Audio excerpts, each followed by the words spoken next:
पिछले सेशन में हमने बहुत सारे जो छोटे छोटे डाउट्स थे हमारे कि कैसे इनको देखेंगे। जो मैंने करवाए थे वो क्लियर हो गए होंगे। उनको आप अभी स्टार्टिंग में ना यूज करके, मैंने पहले ही बोला था कि पर्सनल बेस पे आगे सर्च कर सकते हैं, वैसे चार्ट इकट्ठे कर सकते हैं। पर स्टार्टिंग में अगर हम इधर ही सोचते रह जाते हैं तो प्रिडिक्शन नहीं आती। सारा का सारा हमारा जो एनर्जी है वो उसी तरफ चली जाती है ना। तो वो पॉइंट्स मैंने सबके क्लियर कर दिए थे कि कैसे हम उन चीजों को एक समय के बाद देखना शुरू कर सकते हैं। थोड़ा सा मतलब जब हमारी प्रिडिक्शन निकलने लग जाए उसके बाद हम शुरू कर सकते हैं उन सबको निकाल। तो उसके साथ ही आज आगे उसका है कि हमारा उच्च और नीच कैसे काम करता है। ग्रह उच्च और नीच के जब होते हैं तो कैसे काम करते हैं। नीच का मैंने पहले काफी बार बोला है कि कोई ग्रह जब नीच का हो जाता है तो वो अशुभ हो जाता है और एफ्लिक्शन में आ जाता है। एक पॉइंट एफ्लिक्शन में वो आ जाता है। कौन से ग्रह कहाँ उच्च होते हैं मैं एक बार आपको शेयर करती हूँ, उसके साथ आप देखिएगा। वीडियो प्लीज कुछ लोग और ऑन कर लीजिए।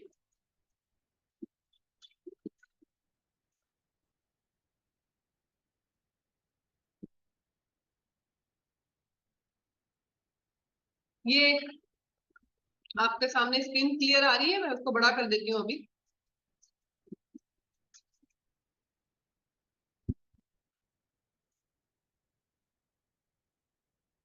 ये सभी ग्रहों की उच्च राशि और कितनी डिग्री पे वो उच्च के होते हैं। इसमें देखिए आप ध्यान से कि डिग्री भी लिखी हुई है। सूर्य अगर मेष में उच्च के होते हैं 10 डिग्री पर, तो तुला में एकदम उसके सामने जो राशि आती है तुला 17 एक्सेस पे, 7 पे एकदम सामने, साथ में 180 डिग्री पे, तो उस पे वो नीच के होते हैं वही 10 डिग्री पर।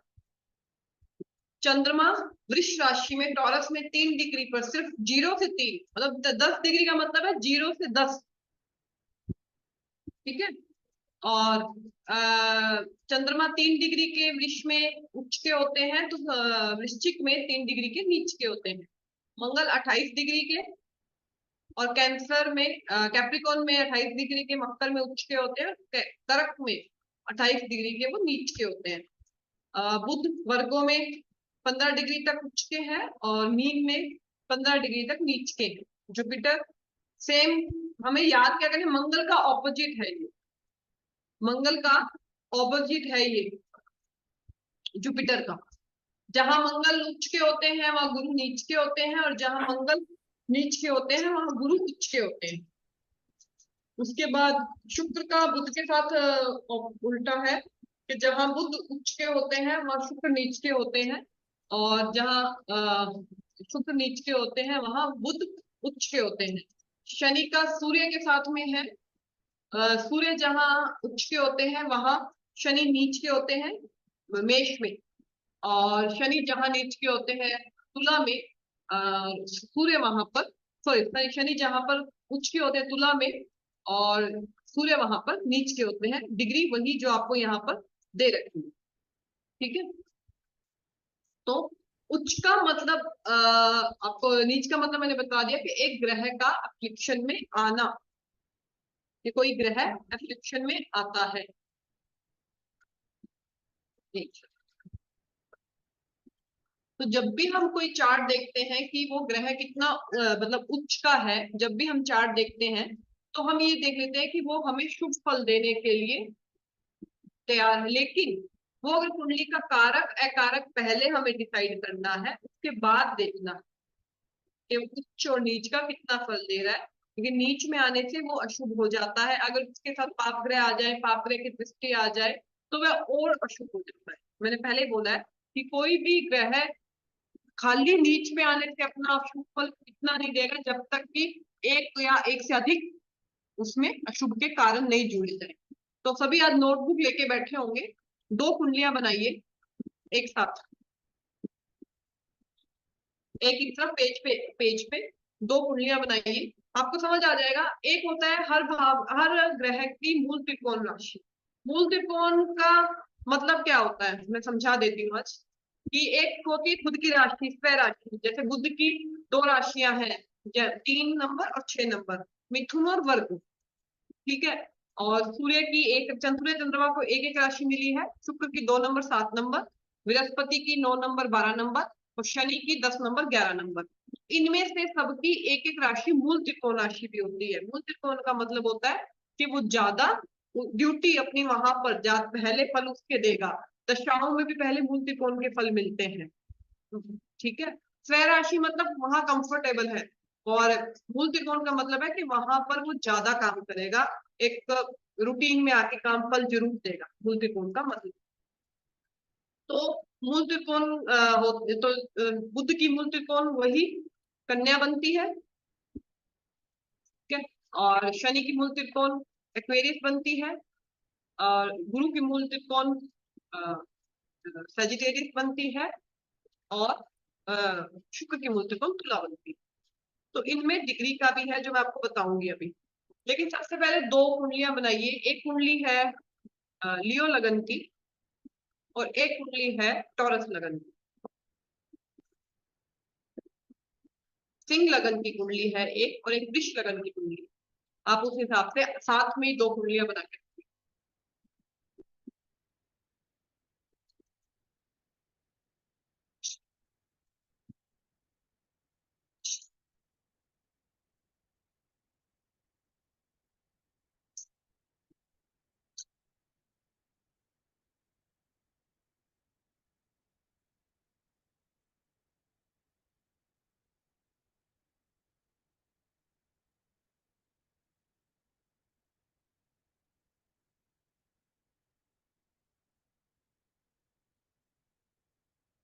बना ली सबने?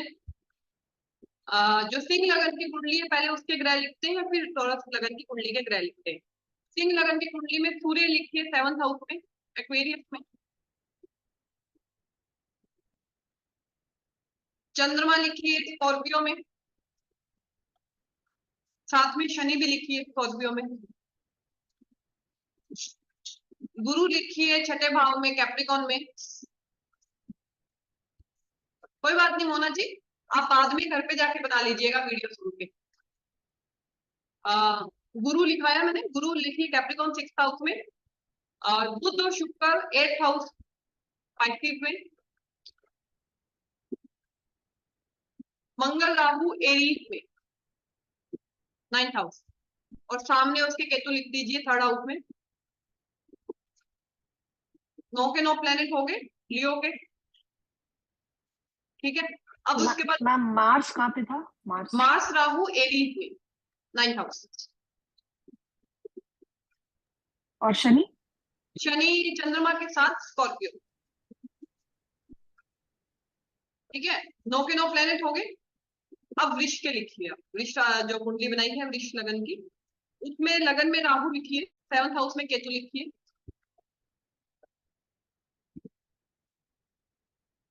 और केतु के साथ में मंगल भी लिखिए।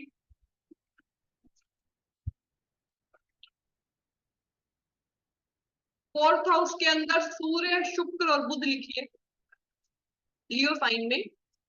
सूर्य बुध और शुक्र लिखिए। वृषभ साइन है ना वो? कि ऋषभ फोर्थ हाउस लगन में? है, ओके। ऋषभ हाँ, लगन। ऋषभ। 4th हाउस में लियो साइन में शुक्र बुध और सूर्य। और जुपिटर को लिखिए सेजिटेरियस के अंदर 8th हाउस में।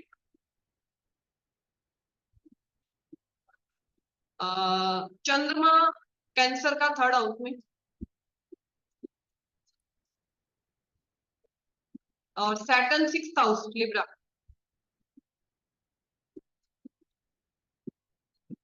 ये दो कुंडलियां मैंने आपको अभी दी है। ठीक है। दो कुंडलियों में अभी तक जितना भी करवाया है, इनके मैं वारस्वामी और वो भी अभी दे देती हूँ देख के। लेकिन जो मैं अभी उच्च नीच सिखा रही हूँ उसका कॉन्सेप्ट क्लियर करने के लिए मैं आपको समझा रही हूँ कि हम सीधा उच्च नीच पे क्यों आ जाते हैं। पहली कुंडली में कितने ग्रह नीच के हैं? अभी डिग्री पे मत जाइए, डिग्री पे भी हम बाद में जाएंगे। पहली कुंडली में कितने ग्रह नीच के हैं? लियो, लियो में 3। 3 है। ठीक है।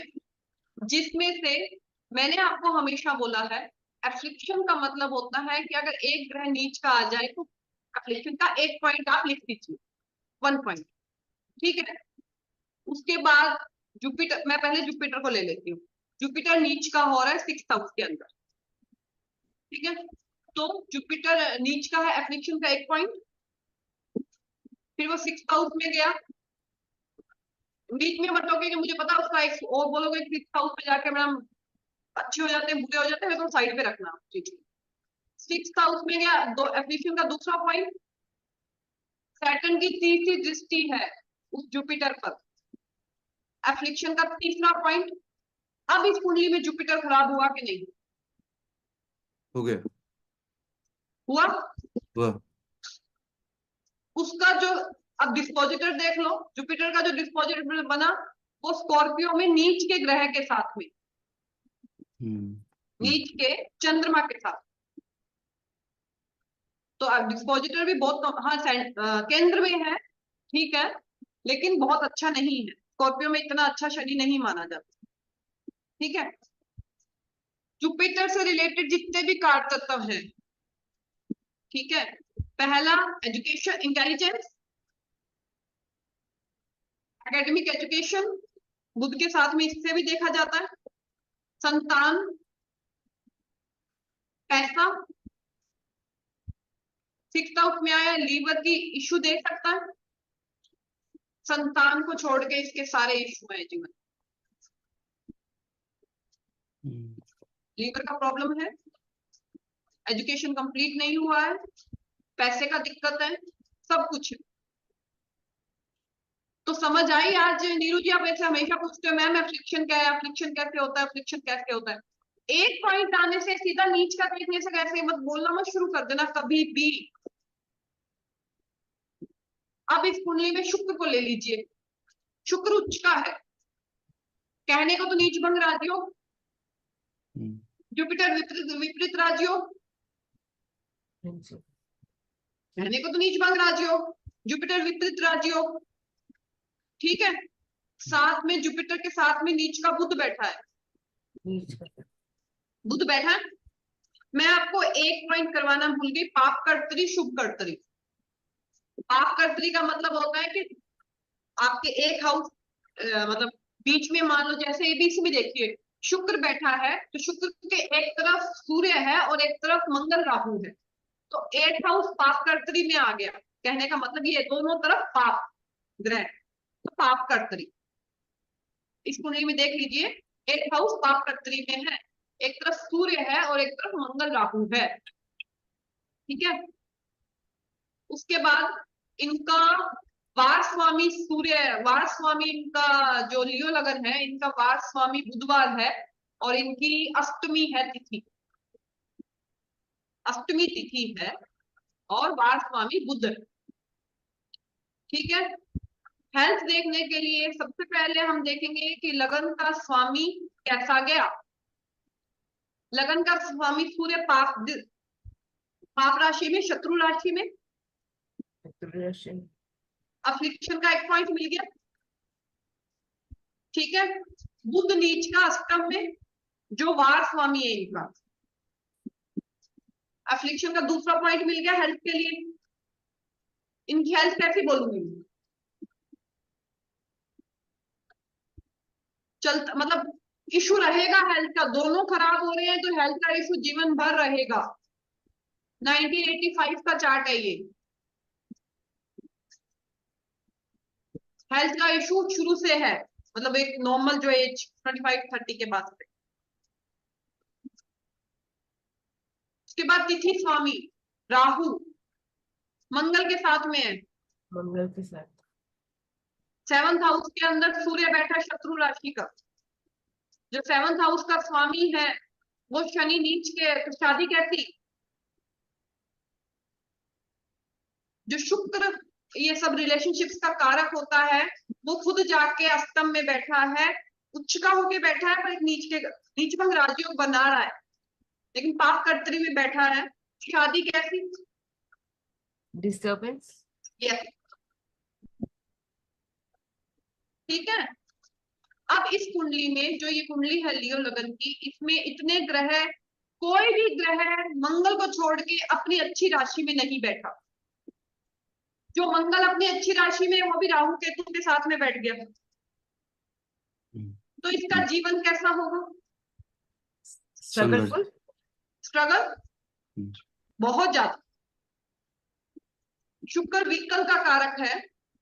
अष्टम में जब भी शुक्र जाता है और बुध जाता है, कोई भी ग्रह जाता है, तो जो जो उनके कारण से थोड़ी दिक्कत देता है। ठीक है, व्हीकल का कारक है, चलते चलते व्हीकल खराब हो जाना, कभी भी कहीं भी। बुध एजुकेशन इंटेलिजेंस का कारक है, एजुकेशन कंप्लीट नहीं हुआ, मैंने पिछली क्लास में बताया था, किसी का बुध अष्टम में हो तो एजुकेशन में ब्रेक आता है, इनका ग्रेजुएशन भी कंप्लीट नहीं हुआ। तो इसमें आपने देखा कितने सारे ग्रह नीच के, शत्रु राशि के, कोई भी ग्रह मूल त्रिकोण राशि का नहीं है, सिर्फ एक मंगल है जो खुद राहु केतु एक्टर में, तो जीवन का दिख रहा है संघर्ष का आपको। अब इनको आप किसी भी स्वामी का स्वामी बना देती, जैसे सेकंड हाउस का स्वामी बुध बनता है जो अष्टम में गया, तो पैसों से दिक्कत, फैमिली में दिक्कत। थर्ड हाउस का स्वामी शुक्र बनता है, सिबलिंग में इशू। ठीक है, फोर्थ हाउस का स्वामी मंगल बनता है जो राहु के साथ है, तो घर के सुख शांति में दिक्कत, कंफर्ट में दिक्कत, गाड़ी में दिक्कत, माता की हेल्थ को दिक्कत, माता के साथ संबंध में दिक्कत। पंचम भाव का स्वामी गुरु बनता है जो सिक्स हाउस में नीच का हुआ, रेस्ट्रिक्शन के साथ में नीच का हुआ, एजुकेशन कंप्लीट नहीं हुआ, इंटेलिजेंस ठीक है इतना नहीं है, और बच्चों के साथ संबंध आने वाले समय में पता लगेंगे, बच्चे अभी छोटे हैं। ठीक है, लेकिन बच्चों से दूरी है, बच्चों से पूरे दिन में बात भी नहीं होती क्योंकि खुद इतने बिजी रहते हैं, बात नहीं होती बच्चों। उसके बाद को सेवंथ हाउस ले लीजिए, फिफ्थ हाउस ले लीजिए, रोग ऋण शत्रु, रोग ऋण शत्रु। और एक इनका बुध गया इसमें मीन में। हाँ जी, हाँ जी नीरू जी। हाँ, सिक्स्थ हाउस होता है हमारा कर्जों का और का, ठीक है, शत्रुओं का, रोग का। मैंने बोला था सिक्स्थ हाउस में पाप ग्रह का बैठना अच्छा है रोग से लड़ने के लिए, शत्रुओं से लड़ने के लिए। ये काफी बार इनके साथ ऐसा होता है कि बेड से नहीं उठ पाते हैं अपने हेल्थ की वजह से। ऐसा कोई बड़ी बीमारी नहीं है इनको, पर हिम्मत ही नहीं है ना बेटा, वो स्ट्रेंथ नहीं दे रहा है लड़ने की। यही मंगल राहु होता, शनि होता, तो वो हेल्थ वो देता। ठीक है, सेवंथ हाउस हमने देख लिया, एट्थ हाउस का, नाइन्थ हाउस फादर, फादर का होता नाइन्थ हाउस, मार्स राहु वहां बैठे हैं, फादर आर्मी में थे और सडन डेथ, मतलब एकदम से हार्ट बीट रुक गई और डेथ हो गया था जब ये 35-36 के होंगे। ठीक है, tenth house career, zero career, tenth house का स्वामी कौन बनता है इनकी कुंडली के अंदर? शुक्र। ट्वेल्थ हाउस में गया, सॉरी एट्थ हाउस में गया। ठीक है, शनि स्कॉर्पियो में गया, तो करियर यही है, sudden transformation, zero career. 11th house लाभ का भाव, उसका बुध गया 11th house, sorry 8th house में, जीरो लाभ। 12th हाउस कैंसर, मून, नींद की दिक्कत, नींद कहां से देखते हैं? 12th house. पैरों में दिक्कत। तो कुंडली कैसे खोली जाती है? आपको पहले पॉइंट्स बनाने हैं, कौन सा ग्रह कितने अफ्लिक्शन में जा रहा है, ओवरऑल कुंडली का कंक्लूजन क्या निकल रहा है। इस कुंडली को 0 पॉइंट मिलते हैं। क्यों, मैं बताती हूँ। अगर यहाँ पर भाग्य भी ठीक हो जाता, भाग्य का हाउस में अच्छा ग्रह बैठा था, भाग्य का स्वामी बैठ जाता, तो भगवान की ब्लेसिंग्स मिल जाती, लेकिन भाग्य भी तो कितना खराब है ना। प्रारब्ध भी आपका, मेरा हाँ, प्रारब्ध भी आपका इतना खराब है, तो ऐसे हमको पूरी कुंडली को, अब दूसरी कुंडली देखिए वृष लगन की, मैं पूरा कंप्लीट कर लूं फिर अपने डाउट कीजिएगा। वृष लगन की कुंडली देख लीजिए, कितने ग्रह उच्च के हैं और मूल त्रिकोण के, स्वय राशि के?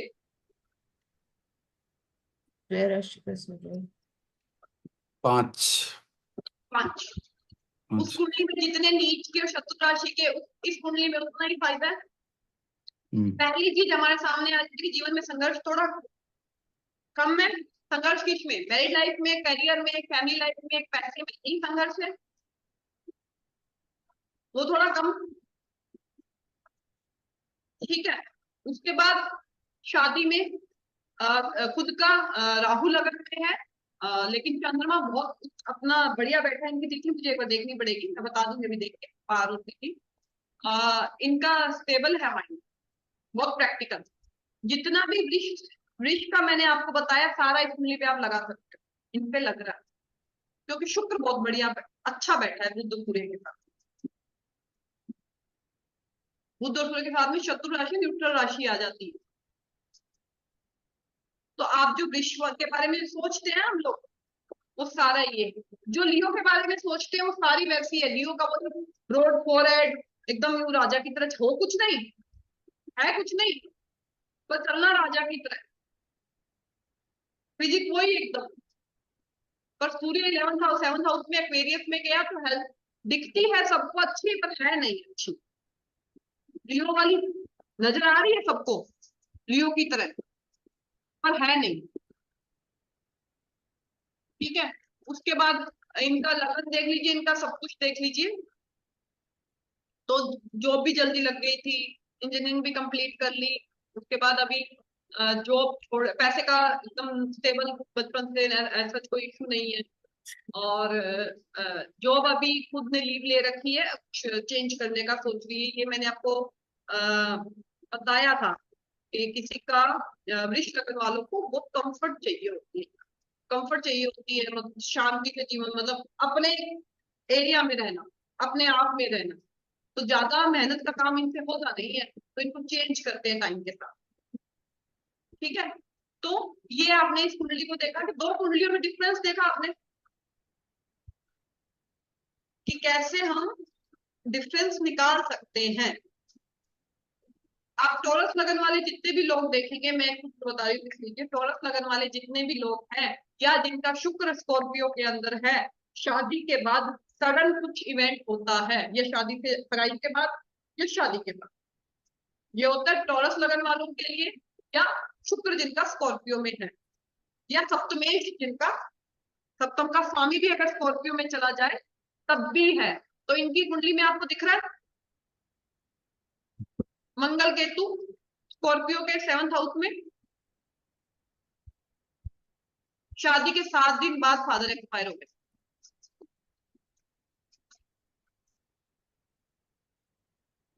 ठीक है। तो ये क्यों है? क्योंकि मंगल केतु भी यहाँ पे दो मतलब बैठे हैं स्ट्रोंगली। कई बार नहीं होता, ऐसा नहीं कि हर किसी के साथ होगा, पर मैक्सिमम 80% चार्ट में ही लगता है।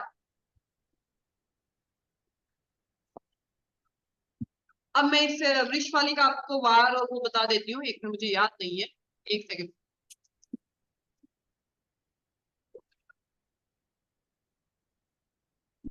मैं दोनों के जो लियो लगन है उनका करण लो है बालव, और बालव करण के लिए मैंने आपको बताया था अगर चंद्रमा अच्छा नहीं बैठा तो करियर में दिक्कत आएगी ही आएगी। इनका करियर कुछ नहीं है, बहुत ट्राई कर लिया, बहुत सारे काम ट्राई कर लिए, बहुत पैसे बर्बाद कर दिए, पर कुछ भी नहीं है। जो वृक्ष लगन की कुंडली है, कृष्णा चतुर्दशी, कृष्णा चतुर्दशी, और करण है शकुन, और सैटरडे शनि, वारेश शनि। ठीक है। अब आप देखें कि मैंने क्या कहा, जो अमावस के पास के लोग होते हैं थोड़े से स्टेबल होते हैं, प्रैक्टिकल होते हैं, थोड़ा इमोशनल लेवल थोड़ा कम होता है। तो ये है वैसे ही है जो वृक्ष लगन, ये फीमेल का चार्ट है वृक्ष लगन वाला, और लियो लगन वाला मेल का चार्ट। ठीक है। तो अब आपको, मेरे को नहीं लगता कि मुझे उच्च और नीच बताने की जरूरत है इतना सब क्लियर करने के बाद। बात को समझिए। जो इतने सारे डाउट्स आते हैं ना कि मैडम अष्टमेश का सॉरी 6, 8, 12 के स्वामी का नीच होना अच्छा है, ना कि उसमें बैठे ग्रहों का। पूरी लाइन को पढ़िएगा कभी। उनका, क्योंकि उनकी जो चीजें हैं वो उनके स्वामियों पे डिपेंड करती है, तो वो स्वामी वो चीज देंगे कि नहीं देंगे। तो जो इतने सारे क्वेश्चन आते हैं ना कि मैम 6 8 12 में उच्च का नीच का बैठना तो अच्छा है, ये है वो, पहले इस डाउट को क्लियर करें। तो ये डाउट क्लियर हुआ आज की क्लास में। इनके स्वामियों को देखिए, ये दो कुंडलियां बिल्कुल बिल्कुल ऑपोजिट है। एक में इतने सारे नीच के ग्रह है, एक में इतने सारे उच्च के ग्रह। स्वयं राशि के पहली राशि में कोई भी स्वयं राशि का ग्रह ने मंगल को छोड़ के, तो आप बताओ उनको सपोर्ट मिलेगा कहाँ से, कोई ग्रह अच्छा परफॉर्म करेगा कहाँ से। उनके डिस्पोजिटर भी इतने खराब जाके बैठ रहे हैं। शुक्र का डिस्पोजिटर, गुरु खुद नीच का है, शुक्र और बुध का डिस्पोजिटर जो स्वामी है शुक्र और बुध का, वो खुद नीच का है। बुध चंद्रमा नीच के हैं, उनका जो स्वामी है मंगल, वो खुद राहु केतु के साथ में, राहु के साथ में। सपोर्ट कहाँ से मिलेगा, कुछ तो सपोर्ट चाहिए कुंडली के अंदर। अश्लेषा नक्षत्र है, अश्लेषा है ज्येष्ठा 8 नंबर में, ज्येष्ठा आता है ना, ज्येष्ठा है और उनका अश्लेषा 4 नंबर में, वृष वाला। तो स्वय राशि, उच्च राशि, मूल त्रिकोण राशि, इन सब राशियों का ये फर्क होता है। एक या दो होने से अगर उनका डिस्पोजिटर अच्छा बैठा है तो इतना इम्पैक्ट नहीं करते, पर पूरी कुंडली ही इस तरह से फंस जाए जैसे ये इनकी फंसी हुई है, तो फिर वो इम्पैक्ट करते हैं। या उच्च नीच क्लियर हुआ कि सीधा ही उच्च का दे के खुश नहीं होना चाहिए कि मेरी अब दशाएं भी तो फिर वैसी आनी चाहिए ना, अब दशाएं भी वैसी आनी चाहिए। नीच के ग्रह की आएगी तो मान लीजिए नीच का ग्रह ये जो लियो लगन का चार्ट है, इनकी इस टाइम चंद्रमा की दशा शुरू हुई है। चंद्रमा से पहले मंगल थी, मंगल भी अच्छा नहीं बैठा। मंगल से पहले सूर्य थी, सूर्य भी अच्छा नहीं बैठा, है ना, सूर्य भी अच्छा नहीं बैठा। तो लगातार दशाएं कैसे चल रही है इनके जीवन के अंदर।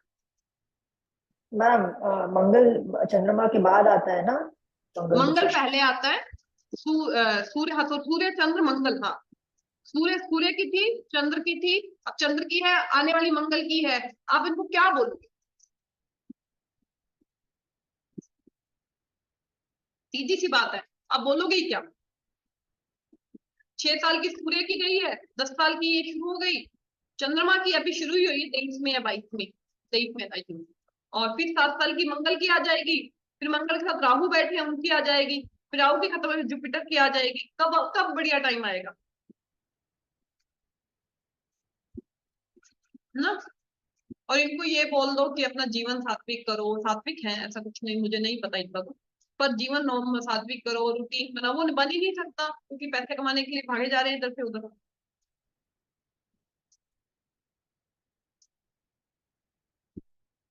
तो उसके वजह से सब कुछ खराब हो रहा है।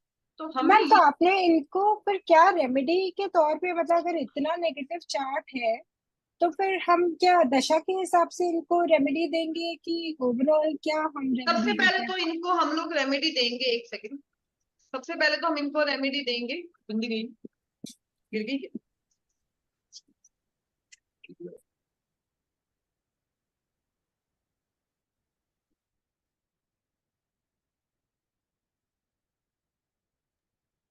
सबसे पहले हम इनको हेल्थ के लिए जो भी इनका लगने, क्या भाई इनके पास पैसे नहीं है तो आप इनको वो तो दे नहीं सकते, स्टोन पहन लो या कुछ पहन लो, है ना।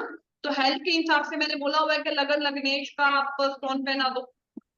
पर तो मैम जैसे यहाँ पे इनका एक भी प्लैनेट अच्छा नहीं बैठा हुआ है, तो हम स्टोन भी तो नहीं रेकमेंड कर सकते फिर उस हिसाब से? मैं यही तो बोल रही हूँ कि अगर इतना प्रारब्ध खराब है ना तो हम भी कुछ नहीं कर सकते।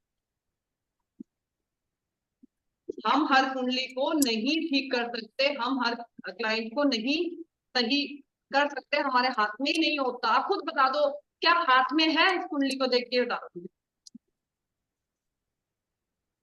नहीं हम्म, मैम, एक जो सेकंड कुंडली आपने दी है जो टॉरस लगन की, मेरा एक जेनरिक क्वेश्चन है, मैरिटल लाइफ तो इनकी भी खराब दिख रही है। केतु मंगल की वजह से। हाँ जी मैम, मतलब आपने ये नहीं देखा कि दोनों स्वराशि के,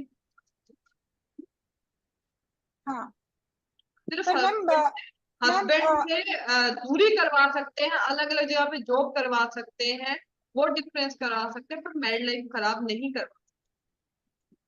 अच्छा मैम, अगर हम मतलब just for general knowledge thing, क्योंकि अगर हम लाल किताब में देखते हैं, अगर किसी का सूर्य, वीनस, शुक्र और मर्क्यूरी साथ में रहता है, मैम अभी डिग्रीज का तो मुझे पता नहीं है यहाँ पे, बट ऐसे लोगों की मैरिड लाइफ हमेशा बहुत ज्यादा डिस्टर्ब और खराब ही देखी गई है।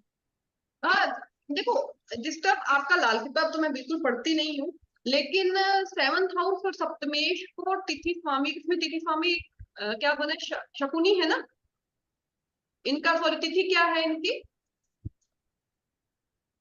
चतुर्दशी। चतुर्दशी, कृष्णा चतुर्दशी है ना, तो चतुर्दशी का शुक्र बनता है, ठीक है, षष्ठी और चतुर्दशी का। तो आप इनका शुक्र राहु केतु की दृष्टि में नहीं है, शनि की दृष्टि में नहीं है, सिर्फ लियो में है और सूर्य में। सप्तम सप्तमेश के जो दो लॉर्ड बनते हैं वो भी शुक्र और क्या बोलते हैं कि मंगल और केतु वहीं बैठे, वह राशि मूल त्रिकोण राशि। इसीलिए तो मैं समझा रही हूँ कि हमेशा केतु सेवंथ में देखते ही सीधा मत बोला करो कि शादी डिस्टर्ब है, या वो खुद की राशि में बैठा है, स्कॉर्पियो राशि उसकी खुद की है, उसके को लॉर्ड के साथ में बैठा है। यहाँ पे किसी और एरीज का बैठा होता या किसी और का बैठा होता तो फिर दिक्कत देता। ओके तो मैम आपका ये कहने का मतलब है, अगर मेलेफिक प्लैनेट है, और बिकॉज मैम बहुत जगह में ये भी पढ़ाया जाता है कि अगर मेलेफिक प्लैनेट है और उच्च का है तो वो ज्यादा प्रॉब्लम देता है, तो मुझे बस वो चीज का एक नहीं। शनि उच्च का प्रॉब्लम नहीं देता। नहीं मैम, यहाँ पे मंगल और केतु की बात हो रही मंगल है ना। है राशि की, स्वयं राशि अपना भाव प्रभाव कम जरूर वो देते हैं, लेकिन स्वयं राशि का होने की वजह से इतना नहीं देते हैं, उच्च होने की वजह से इतना नहीं, बैलेंस हो जाता है, न्यूट्रल हो जाता है। ये चार्ट पे देखो, बुक्स में बोलना ऑलराइट, और रेगुलर चार्ट पे देखना बहुत अलग अलग चीजें, ठीक है, क्योंकि बुक्स यस में जो मैम। बोला जाता है कि वो समझते हैं कि हम ये चीज समझ रहे हैं इसलिए वो बोला जाता है, इनबिल्ट हमारा, है ना, वो जी दोनों मैम। अलग अलग फेस है, ठीक है। तो इसके बाद ये हो गया हमारा उच्च और नीच, मित्र शत्रु हो गया, मैडम कम्बशन। जी, ये भी तो हो सकता है इनके पति कभी कभी गुस्सेल हो, बहुत ठंडे स्वभाव के, तो मैं बहुत मंगल पर्सनली दोनों उनकी चार्ट दृष्टि है को तो। जानती हूँ, मैं पर्सनली दोनों चार्ट को जानती हूँ, इसलिए मैं ये चार्ट यहाँ पे रखी हूँ कि आप मेरे से कोई भी क्वेश्चन पूछ लो मुझे सारे पता हो। हालांकि तू सब पूछ रहे हैं हम तो। मैम मेरा यहाँ पे अग्निग्रह। सिर्फ एक क्वेश्चन रहेगा, इनका बिजनेस क्या है हस्बैंड का मैम, अगर हम हस्बैंड बोल। भी प्राइवेट जॉब करते हैं, मारुति में काफी अच्छी पोस्ट पे, अच्छा मैम तो इसने गवर्नमेंट जॉब सप्तम में है, में ये खुद मंगल का गवर्नमेंट जॉब। हाँ सप्तम जी, में मंगल का कौन सा कैरेक्टर दिया मैम, जो हम बोलते हैं कि मंगल का ये कैरेक्टर है, तो सप्तम में मंगल का कैरेक्टर कौन मैम, सा क्योंकि दिया? मांगलिक भी तो हो ही गए ना ये, और मांगलिक मांगलिक का इनके जैसे। हस्बैंड भी है, मांगलिक इनके हस्बैंड भी है। ये तो क्या मैम ये है, फीमेल, मैम ये फीमेल का चार्ट है। ये फीमेल का है, 2 नंबर वाला फीमेल का, 5 नंबर वाला मेल का है, हस्बैंड वाइफ नहीं है, ये अलग अलग कुंडलियां हैं दोनों, ठीक है। अच्छा तो मैम मंगल फीमेल का वर्किंग है क्या, फीमेल वर्किंग है, और वो क्या जॉब वर्क है कर। इनकी, गवर्नमेंट जॉब, ठीक है। तो आप ये BSNL में, ठीक है। तो आप मंगल का क्या दिया मैंने बताया ना, मंगल का सबसे पहला इनको दिया कि इनका शादी के बाद इवेंट दिया ना, स्कॉर्पियो का, हम्म, मंगल का, हम्म, ठीक है। सेवंथ हाउस सोशल गैदरिंग, हम कहाँ बैठते हैं, कैसी जगहों में बैठते हैं, तो ये तो BSNL में काम क्या है, पहले इस पोस्ट पे थे JN की जो वायर वगैरह का काम, पहले उस पोस्ट पे, धीरे धीरे वो प्रमोशन हुआ इनका, ठीक है। तो वो वाला दिया जो इनकी वो एरिया दिया। हम्म, उसके बाद हाँ मंगल केतु है आपके इस बॉडी पार्ट में, इनको ये दिक्कत देंगे समय के साथ जब इनकी इस दशा चलेगी, ये कंफर्म, ठीक है। उसमें दिक्कत देंगे। नानी के साथ, सेवंथ हाउस नानी, नानी के साथ ज्यादा ये रहे नहीं है, कभी वहां गए ही नहीं अपने ननियाल, क्योंकि मदर खुद जॉब वाले थे, तो इतना वहां जाना इनका हुआ नहीं, तो ननिया नानी का रिलेशन, बॉडी पार्ट का रिलेशन, वो तो इनमें दिक्कत देंगे। हस्बैंड के साथ जॉब की वजह से दूरी काफी रही है, इनका वहां पे था, उनका वहां पे था, हम्म, ठीक है। तो वो भी दिया है, मंगल केतु ने अपना इम्पैक्ट दिया है कि इनको अपना ट्रांसफर करवाने में 6 से 7 साल लग गए थे हस्बैंड के पास। तो वो मंगल केतु का दिया है कि दूरी करवा दी, लड़ाई झगड़ा नहीं करवाया तो दूरी करवा दी दूरी के तब। तो आप समझे कि उच्च और नीच का हम चीज कैसे पढ़ेंगे। हेलो मैम, हाँ सतीश जी। अगर ये हस्बैंड वाइफ होते तो क्या होता? है नहीं और होते तो अच्छा होता या बुरा? मेल देखो, चार्ट में, मैं मेल चार्ट में। मैं बताती हूँ। मेल चार्ट की जो कुंडली है ना वो बहुत खराब है। मैं इसको अपने गुरुजी को भी दिखा चुकी हूँ, जो मेल चार्ट वाली कुंडली है मेरे गुरुजी को भी दिखा चुकी हूँ। डिस्कस करने के लिए जस्ट एक अपने आप भी डाउट होते हैं ना, तो उनको दिखा। तो उन्होंने मुझे बोला था कि जीरो कुंडली है, आप क्या निकालोगे, आप कैसे इसको सर्वाइव। मतलब वो बंदा पिछले दिनों में कर्म ही ऐसे करके आए कि इतना बुरा, हर ग्रह बुरा मिल रहा है उसको, आप क्या करोगे, है ना। सूर्य 7th हाउस में, मैंने बोला सूर्य गवर्नमेंट का कारक है। क्या हम ये बोल सकते हैं कि वाइफ या तो गवर्नमेंट जॉब में है, या वाइफ की फैमिली कुछ गवर्नमेंट से रिलेटेड, मतलब उस परिवार से हो सकती है, तो गवर्नमेंट में करने वाले, है ना, कह सकते हैं। ये लगता है इस पे वाइफ गवर्नमेंट जॉब में नहीं है लेकिन उनकी फैमिली पूरी सरकार में, पंचायत वगैरह जो सरपंच वगैरह होते हैं उनमें। तो सिंपल चीजें लगानी है, बहुत सिंपल एस्ट्रोलॉजी को रखना है। अभी तक मैंने इसकी दशा नहीं देखी है वृष वाले की, मुझे अभी फीमेल का है ना, मुझे दशा नहीं पता। एक सेकंड रुकिएगा, दशा का मैं पूरा तरीका बताऊंगी आपको कि दशा को कैसे पढ़ना है। मैम ससुराल के लिए 7th देखेंगे कि 8th देखेंगे मैम? 8th एक सेकंड, इसमें सूर्य की दशा चल रही है वृष वाली की। इसमें ससुराल के लिए हम 8 देखेंगे, लेकिन हम ये सीधा 7th हाउस से भी, जैसे हम स्पाउस का बताना हो तो सीधा बोलते हैं ना कि स्पाउस गवर्नमेंट में होगा या गवर्नमेंट से कोई कनेक्शन होगा, गवर्नमेंट से कोई कनेक्शन होगा, क्योंकि सूर्य राजा वहां बैठा है। हाँ जी। शत्रु राशि में तो थोड़ा होगा, मित्र राशि में तो ज्यादा होगा। ओके। वैसे वैसे वो लेवल भी तो बनेंगे ना, ये शत्रु, मित्र, मूल त्रिकोण, स्वय राशि, उच्च राशि क्यों बनाए गए हैं लेवल, वैसे हमारी पोजीशंस के लेवल होते जीवन के अंदर।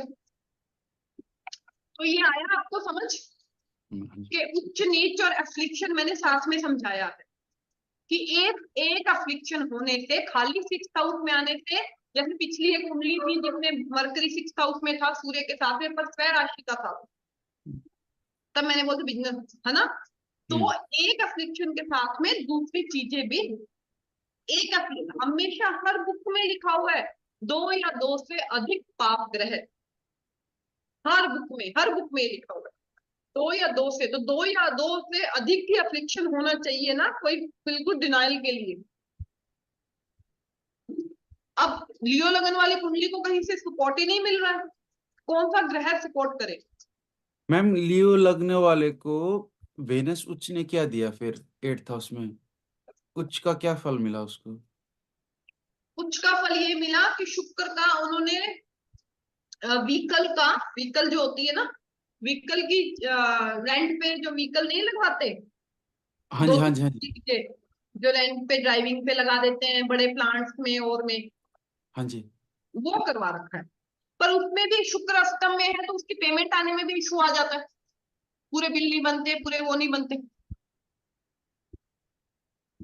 और शुक्र न्यूट्रल है ना मैम, ड्यू लगने हाँ के लिए, न्यूट्रल है और तो वो काम दे रहा इसकी है, दशा व्हीकल भी का नहीं काम। चली। दशा तो बचपन में चली गई ना, किस्मत तो देखो, हाँ दशा, हाँ शुक्र की दशा बचपन में चली गई, और जब तो जीवन का मेन स्ट्रगल का टाइम आया तब सूर्य चंद्र मंगल की दशा आने वाली है। मैम तो इसमें हम लिविंग और नॉन लिविंग को कैसे करें, क्योंकि पाप लिविंग और ग्रह। नॉन लिविंग वो है ना, मार्स राहु इतना स्ट्रॉन्गली 9th हाउस में बैठे हैं, तो लिविंग किंग फादर। हाँ नहीं, ये वेनस वाला जो व्हीकल का काम दिया वो तो नॉन लिविंग का है। नॉन लिविंग का काम दिया है यहाँ पर व्हीकल का, हाँ। एफ्लिक्शन में भी तो है ना। अच्छा, एफ्लिक्शन होने की वजह से, हाँ। हाँ एफ्लिक्शन भी तो है ना, ससुराल से संबंध अच्छे नहीं है, एफ्लिक्शन, हाँ। अच्छा, ना? उच्च होने के बाद भी हाँ, ओके। हाँ।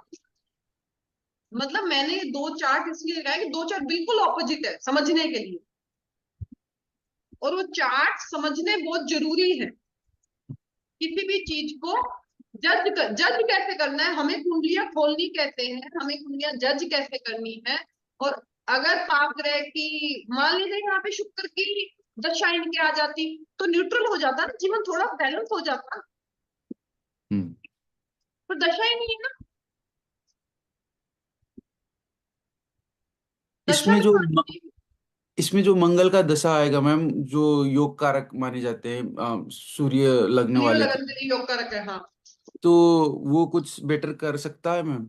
लेकिन वो राहु के साथ बैठे होने की वजह से बस मैं ये कह सकती हूँ कि स्वय राशि का है तो ज्यादा पॉइंट मैं उसको दूंगी मंगल को, हाँ जी। ज्यादा पॉइंट मैं मंगल को दूंगी, स्वय राशि के हैं, है ना। तो स्वय राशि का इम्पैक्ट आएगा तो थोड़ा बेहतर। अभी चंद्रमा तो शुरू ही हुए हैं, वो पीटेगा। चंद्र तो शुरू ही हुए हैं 23 में। मैंने चार्ट जब देखा था तो चंद्रमा 22 में या 23 में, मैं तो बहुत पहले से देख रही हूँ चार्ट, पर अब 22 और 23 में शुरू हुआ। मतलब आप ये देखो इस कुंडली में एक फेज से नेगेटिव निकलता है, 7.5 खत्म हुई, चंद्रमा हाँ। की दशा स्टार्ट हो गई। हम्म फेज देखो ऐसे ऐसे चल रहे हैं कि कोई कैसे हिम्मत रखे। मतलब मुझे तो यही बोलना पड़ता है, इनकी वाइफ मुझे कुंडली दिखाती है तो मुझे तो यही बोलना पड़ता है कि आप शांति बनाए रखें। कभी तो इनको, मतलब ये बालाजी के भक्त है तो मैंने कहा भगवान बढ़िया करेंगे। एक धागा हेल्थ में अभी जब से थ्रेड पहनवाया है मैंने खुद ही बांधा था इनको थ्रेड, तब से हेल्थ में इंप्रूवमेंट है लगन का, और हेल्थ थोड़ी बेटर। इनको वही मैंने क्या बोला, सूर्य अगर लियो लगन वालों को एक्सेसिव पित्त का इशू रहता है, मैंने आपको समझाया था, सेम वो इशू है,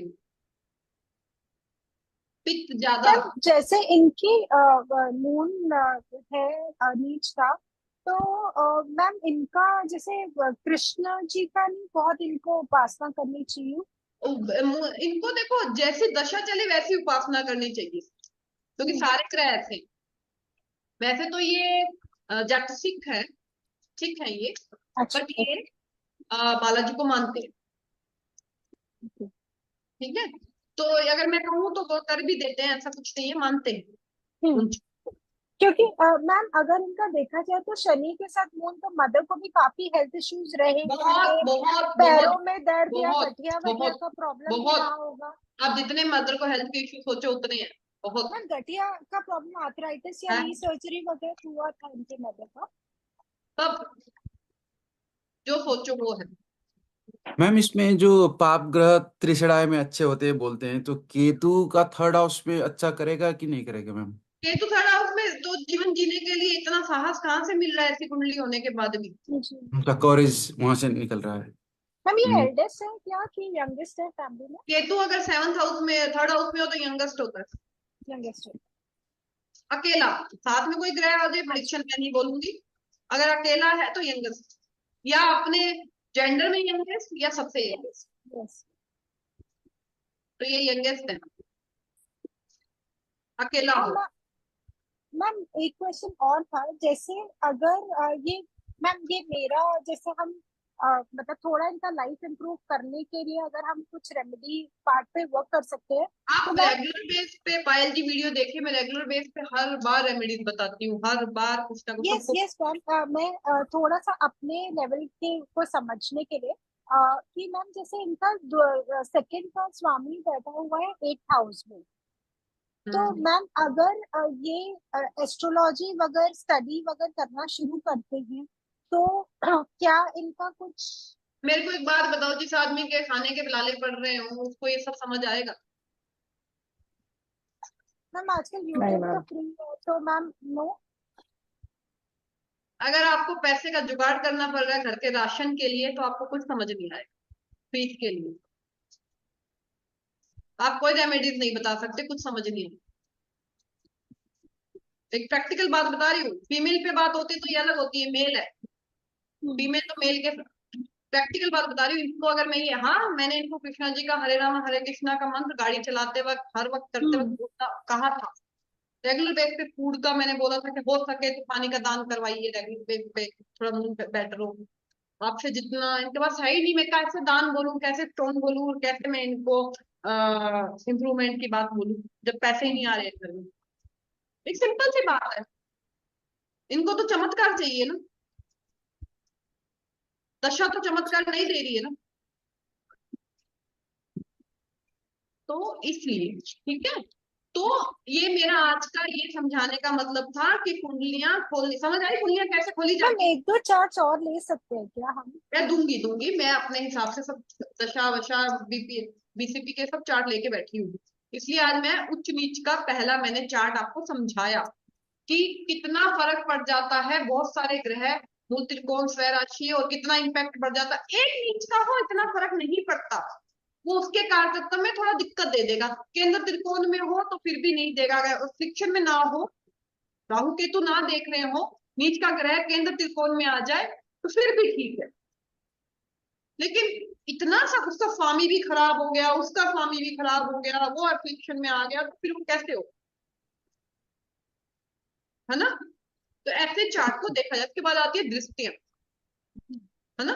दृष्टियां हैं, आपको पता है सूर्य चंद्र शुक्र और बुध को सेम सप्तम, सेवंथ हाँ। दृष्टि, सातवीं दृष्टि मिली हुई है।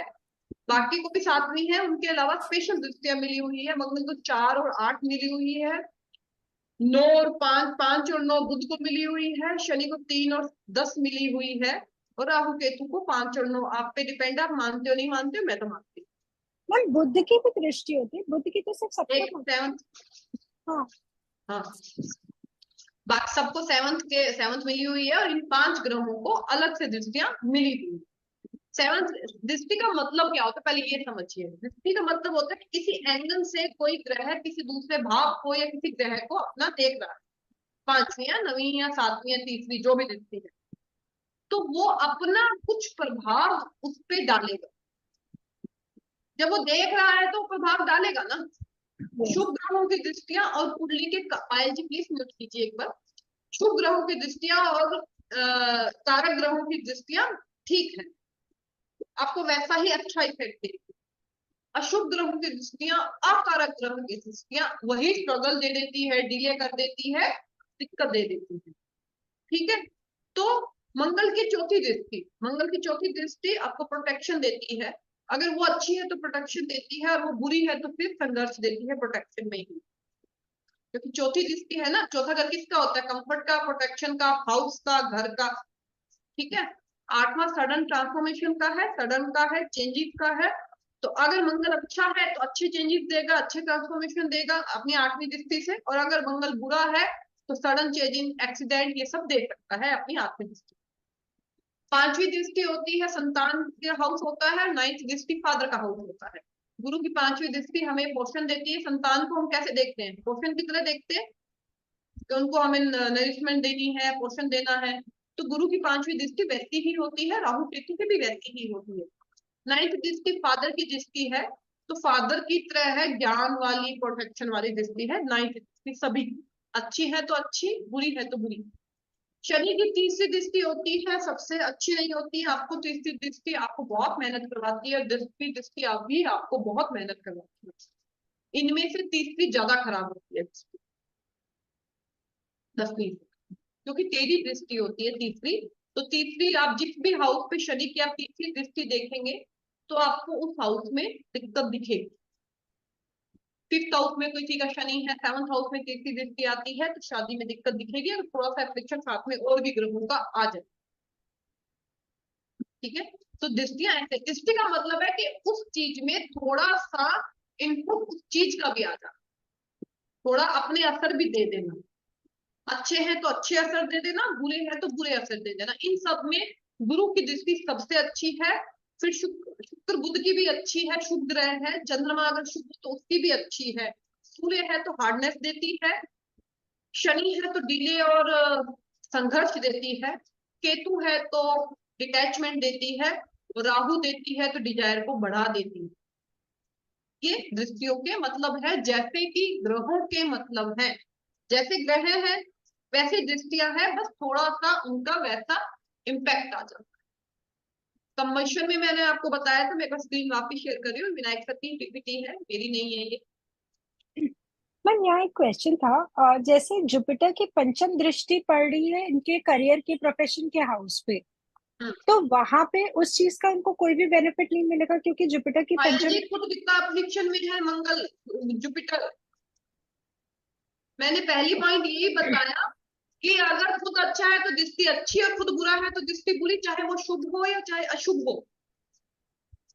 पर मैम जुपिटर तो कहते हैं ना कहीं हेल्प करता ही है गुरु कहीं का। ना कहीं हेल्प कर तो सर्वाइव कर रहे हैं, कहीं से थोड़े बहुत पैसे आ रहे हैं, पर वो बात नहीं है ना। जुपिटर हमेशा ब्लेसिंग्स नहीं है। अगर कुंडली में खराब बैठा है, बहुत अफिक्शन में बैठा है, कुंडली में अकारक बैठा है, तो दिक्कत देगा ही देगा, अपने स्थान जहां बैठा है, अपने भावों से और अपने दृष्टियों से। तो मैम यहाँ पे शनि जैसे अपने घर को देख रहा है, तो वो भी तो हम उसको भी तो नीच भंग ही मानते हैं ना। शनि अपने घर को हाँ, शनि नीच भंग का मतलब आप प्लीज पीछे वाले वीडियो देख के आइए, लास्ट क्लास देख के आइए, विपरीत राजयोग नीच भंग ना। नीच भंग राजयोग का मतलब ये नहीं होता है, नीच भंग का मतलब ये नहीं होता है कि राजयोग दे दिया आपको ना। नीच भंग का मतलब होता है पहले पूरी तरह नीचता से निचोड़ना और फिर राजयोग देना आपको। अभी नीचता से निचोड़ रहा है ना, पिछले वीडियो में मैंने ये सब समझाया आपको। तो इस पीपीटी में मैं आगे शेयर करती हूँ। हमें पहले सबसे पहला चीज ये करनी है कि वो ग्रह कुंडली में अच्छा है या नहीं है। कारक है, कारक देखिए मंगल के लिए क्यों मधुर जी ने बोला कि योग कारक बन रहा है, क्योंकि मंगल कर्क लगन के लिए और सिंह लगन के लिए सबसे योग कारक ग्रह होता है। तो वो हाँ ये कह सकते हैं कि मंगल की दशा आने पे थोड़ा बैलेंस आ सकता है, जो चंद्रमा ने इतना खराब किया है।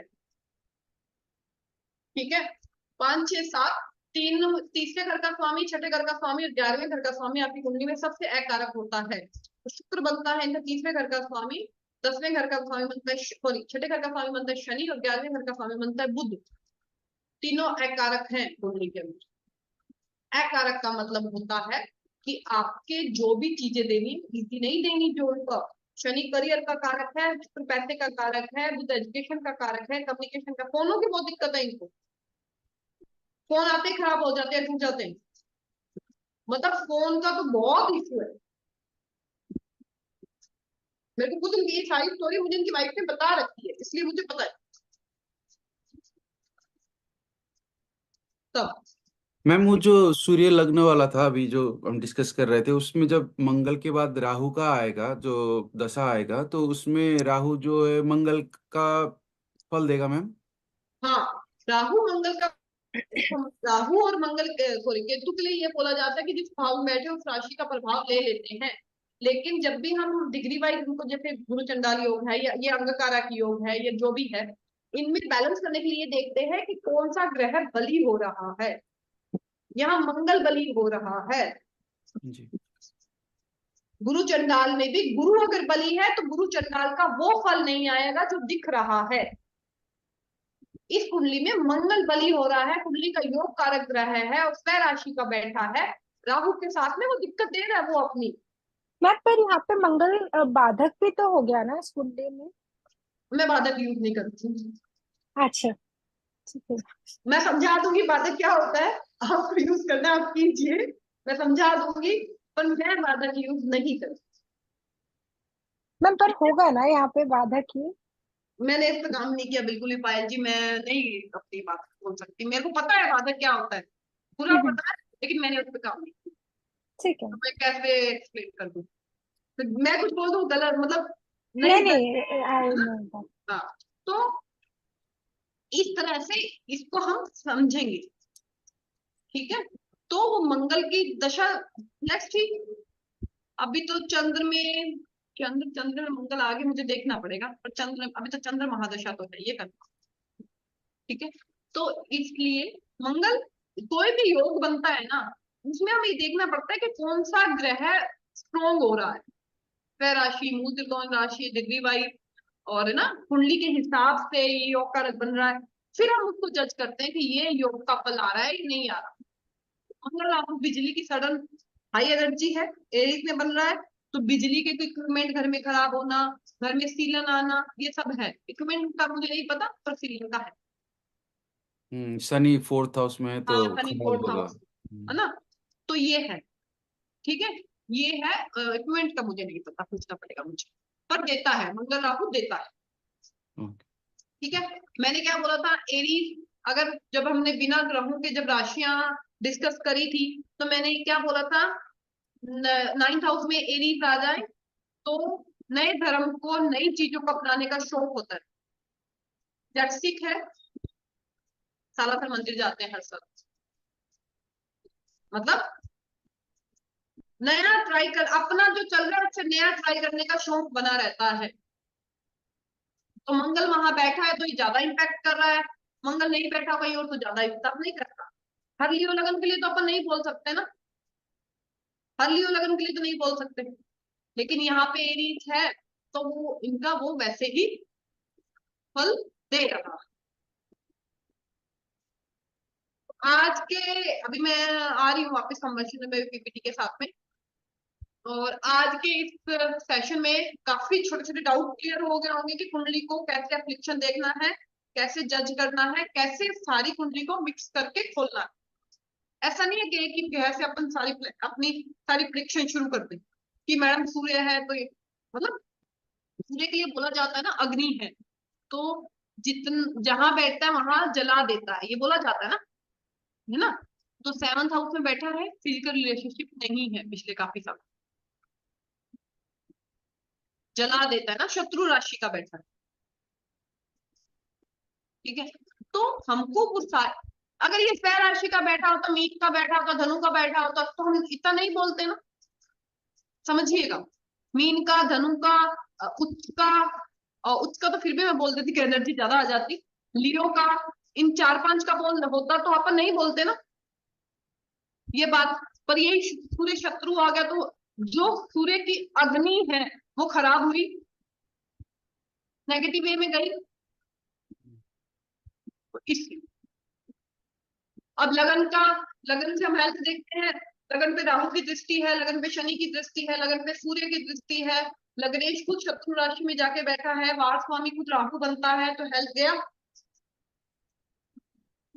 ठीक है, तो इस तरह से वार स्वामी, तिथि स्वामी, ये सब बालवकरण है, तो बालवकरण, सॉरी हाँ बालवकरण है, तो बालवकरण का मूल बनता है, वो वहां खराब हो रहा है तो करियर। तो वो सब चीजें साथ में कुंडली को लेके हमको प्रिडिक्शन निकालना है, विद पंचांग और विद नेटल चार्ट मिक्स करना है। ठीक है, तो मैं आपको पीपीटी शेयर करती हूँ। ये जो हम इसमें, मैंने यही पिछली क्लासेस में ना पायल जी, मैंने इसलिए ये सब क्लियर किया था कि अपन स्टार्टिंग में ये नीचभंग राजयोग, विपरीत राजयोग, केंद्राधिपति राजयोग, ये सारों को ना एक साइड पे कर दीजिए।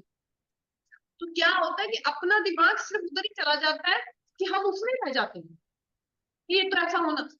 एक समय के बाद जब आपकी प्रिडिक्शन में पकड़ आ जाए, बेसिक आपका स्ट्रोंग हो जाए ना, फिर अपन सर्च कर सकते हैं कि नीचभंग राजयोग कितनों में फलित हो रहा है, केंद्राधिपति कितने चार्ट्स में लग रहा है, जैसा अमिताभ बच्चन के चार्ट में नीचभंग राजयोग भी है, विपरीत राजयोग भी है ना। फिर वो कितने चार्ट अपने इकट्ठे करके, अपने सर्च करके फिर अपन उसको प्रिडिक्शन में ऐड कर सकते हैं। लेकिन स्टार्टिंग पॉइंट में जब अपन ये करते हैं ना, अपन ना वहीं घूमते घूमते रह जाते हैं और प्रिडिक्शन निकलती नहीं है ना। तो एक बार ये है, मैंने कहा ये गलत है या इसमें गलत लिखे हुए हैं, लेकिन अभी बेसिक में थोड़ा सा इनको लिख के साइड पे रखिए कि इनका मतलब क्या होता है ना। अब जब अपन, मैं करती हूँ ऐसा नहीं करती हूँ, मैं बहुत सारे पॉइंट्स उठाती रहती हूँ, उन पे रिसर्च करती रहती हूँ, उनके चार्ट इकट्ठे करती रहती हूँ, पर अपना मैंने प्रेडिक्शन का तरीका अलग बना रखा है जो मैं आपको बताती रहती हूँ सबके बाद, है ना। ठीक है,